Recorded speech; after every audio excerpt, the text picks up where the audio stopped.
Get out of here, let that die. What you just heard are the words of the man many believe to be the true killer of Dr. Martin Luther King Jr. But more than likely, you've never heard of him. Is it possible that the truth is finally being revealed about the assassination of Dr. Martin Luther King Jr.? Let's talk about it on today's session.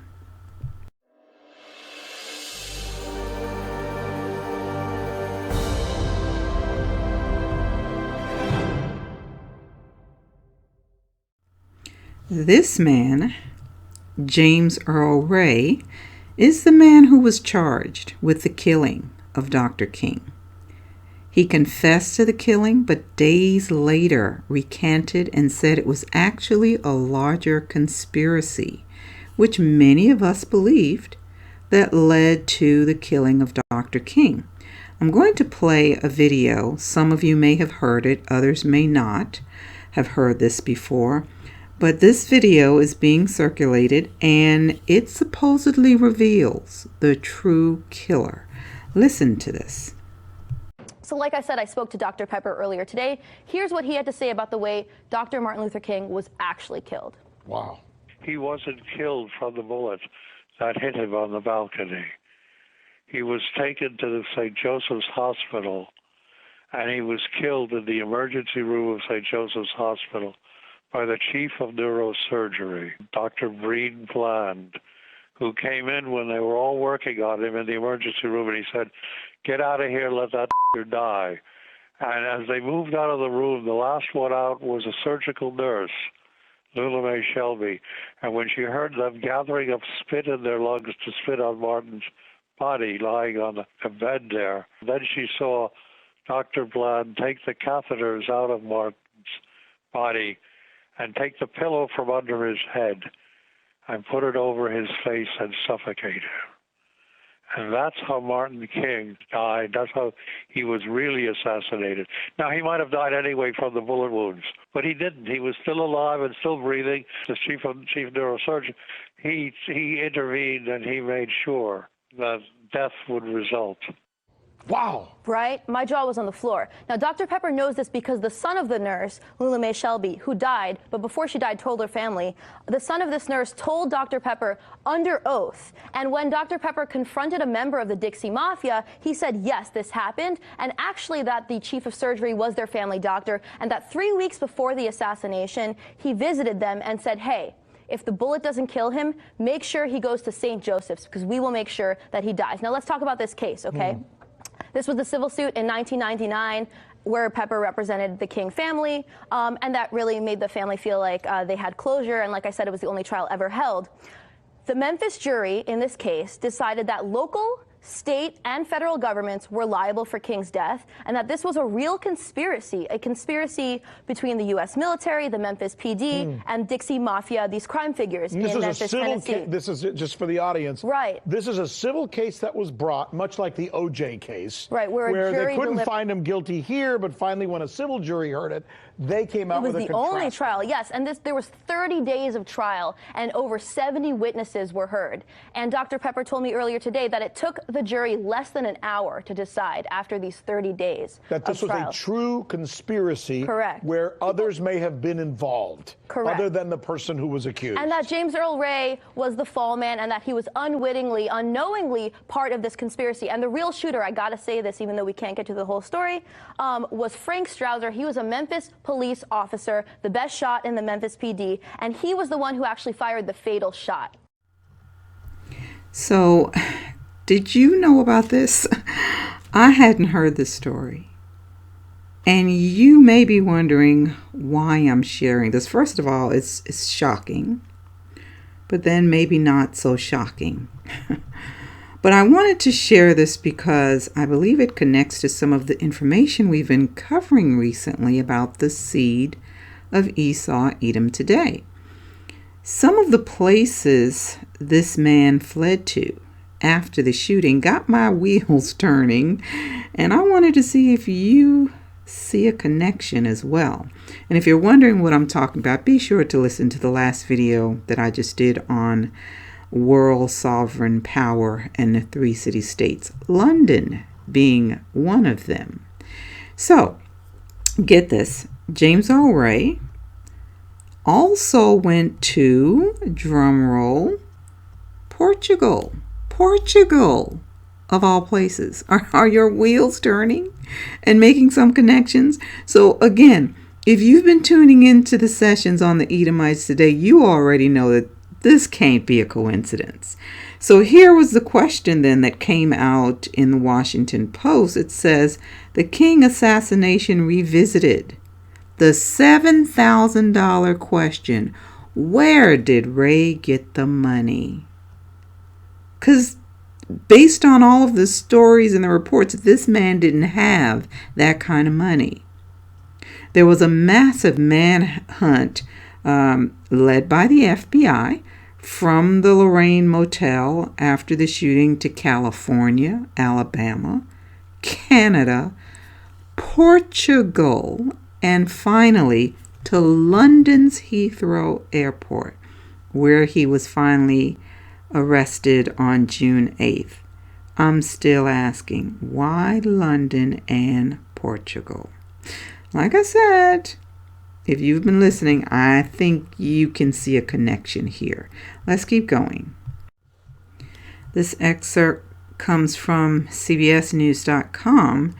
It says, until his death, Ray argued his guilty plea had been coerced and fought in vain for a new trial. In this effort, Ray won the unlikely support of the King family, led by King's son Dexter Scott King, who came to believe Ray was not involved in the assassination plot. Ray's lawyers maintained that he was a patsy who was set up to take the blame for King's murder by members of a much larger conspiracy. Now, I think we all know who that is, right? Ray said he bought the rifle in Birmingham and brought it to Memphis under orders from a man he only knew as Raoul. So, Jack E. White wrote in February of 1997 in the issue of Time magazine, I've never understood how a bumbling petty crook like Ray could single-handedly evade a police dragnet in Memphis, Tennessee, drive a conspicuous white Mustang all the way to Atlanta, then get out of the country and journey as far as Portugal before finally being apprehended in London. He had to have had help. And again, those two locations, red flags. Red flags. So it says, he had to have had help, if not with the killing itself, then surely with the getaway. It most likely came from white racist groups, not the FBI or CIA. Now that one, I'm not so sure. I'm not so sure. So he pled guilty and he received a 99-year prison sentence. But again, he immediately recanted, insisting that he had not done it. Now, many in the King family and their inner circle, they went public in their belief that he was not the killer. And of course, if you look the story up, there are reports saying that he was guilty, and the man identified in the video that you just listened to wasn't the real killer, and that the CIA and the FBI really didn't have anything to do with it. But you know what? I am now of the opinion that I question everything this government says. So just remember these words. The descendants of Esau, their perpetual hatred of the children of Jacob, should we really put this past them? I don't think so. So did you know that Judge Joe Brown served as the judge in the criminal case that many believed would have exposed the truth about the assassination of Dr. King? Even if you knew this, have you shared this information with your children? We have the King holiday coming up soon, and you can be sure that the little that your children will learn about Black history will be the story of Dr. King as a civil rights leader. They won't go much beyond that. More than likely, the textbooks will ignore this information that I'm sharing with you today. So it's time to tell them the rest of the story if they're old enough to understand it. For far too long, we've been quiet about the lies and the whitewashed history taught in the schools. We haven't been challenging these things. So have your child bring you the textbook and find the story about Dr. King and then have a discussion about it, because we want the real Black history. So let's read this excerpt from the New York Times. It says, and this actually came out in the Associated Press in March of 1998. It says, Judge in King case removed. A judge who had given James Earl Ray hope of getting a retrial in the assassination of Reverend Dr. Martin Luther King Jr. has been taken off the case for appearing to be biased toward Mr. Ray. Judge Joe Brown of Criminal Court has ruled on various petitions Mr. Ray has filed over the past 4 years in his effort to recant his confession that he shot Dr. King in Memphis in 1968. Prosecutors said Judge Joe Brown, 50, a criminal court judge since 1990, repeatedly went beyond the narrow legal questions raised in Mr. Ray's petitions. The State Court of Criminal Appeals agreed on Friday, saying Judge Joe Brown continues to engage in a fact-finding mission. Isn't that what the courts are for? To get the facts? To get the facts. Let me hear your comments on this. Did you know that he served on this case? All right, so next you're going to hear a sound recording of Judge Joe Brown in his own words talking about this case. I was not allowed to upload the video to be able to show it to you, but if you Google it, it was done by Vlad TV, and you may be able to pull it up and listen to the entire interview, but I just pulled out an excerpt from this. So listen to Judge Joe Brown. 19 years old.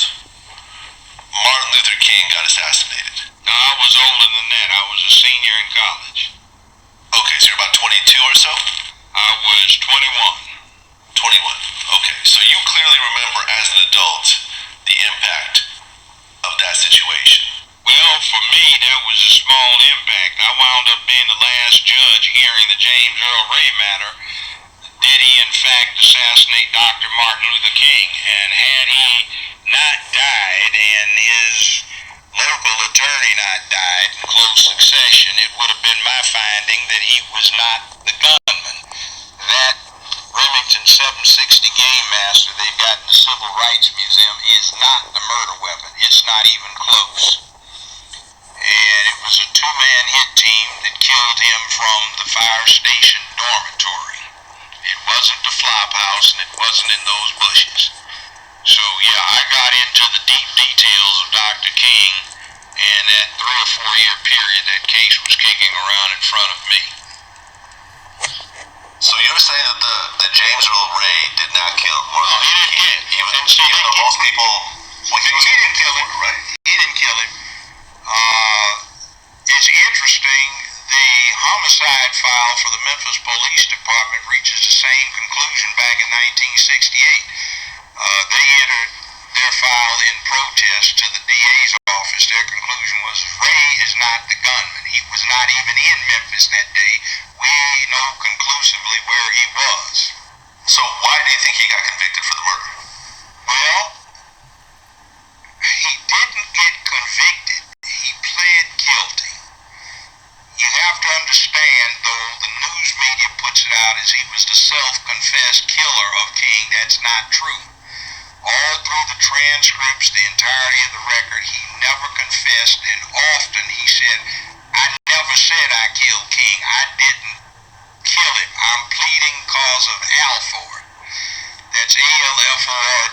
It's a moderately old U.S. Supreme Court case, and it says, even if you are not actually guilty and you are pristinely innocent, you may plead guilty to the charge if you think that doing so is in your best interest under all of the circumstances as you know them to be, and you're doing so freely, voluntarily, understandingly, knowingly, advisedly, and intelligently. So Ray had gone through all of these and had lost, but there was something that came up. Modern scientific methodology took away one further necessary element. All of these things had to be there, and the state had to have a reasonable factual basis upon which to proceed otherwise. The thing the state relied upon was the rifle, but modern scientific methodology excluded that rifle. So, had he lived, you would have actually found James Earl Ray not guilty and released him from prison? Well, it would have been close. He had another involvement in this whole thing, and that was that he was a willing part of what amounted to a conspiracy. He was one of about 4 or 5 alternative scapegoats, and they picked him for a number of reasons. I did talk to a Captain Tommy Smith, who retired as head of homicide for the Memphis Police Department, who was the first detective on the scene. He said the shot couldn't have been from the flophouse because there was a window that he was supposed to fire the shot out of, and who told me that I never found out.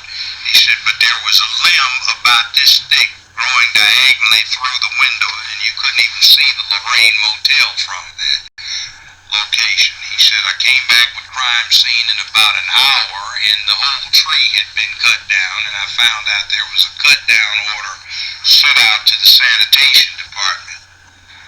So there, who are you going to believe? Who are you going to believe? What do we need to know about the assassination of Martin Luther King Jr.? We do know that in the years after the assassination, the government was destroying sensitive documents related to the case. The FBI was criticized because it wouldn't release the records pertaining to the case. There was a Judge, John Lewis Smith, who ruled that the files had to be sealed for 50 years. 50 years. Why should the records be sealed if they got the real killer? So the documents are scheduled to be released in 2027. In that document, it also talks about the Merkin file, which means Murder King. It's the official assassination investigation and information about COINTELPRO. If you don't know about COINTELPRO, please look that up because it actually talks about the covert and illegal actions conducted by this United States government against people like Dr. King. So, of course, we know there's more to this story. So I wanted to share this information, and I'll also share some additional videos in the months leading up to Black History Month and some during the month. We know that we need more than a month to cover our history. But over the next 2 months or so, I want to share some additional tidbits. What we need to know. We want the real Black history. So I hope you enjoyed that. All right. Shalom, everyone.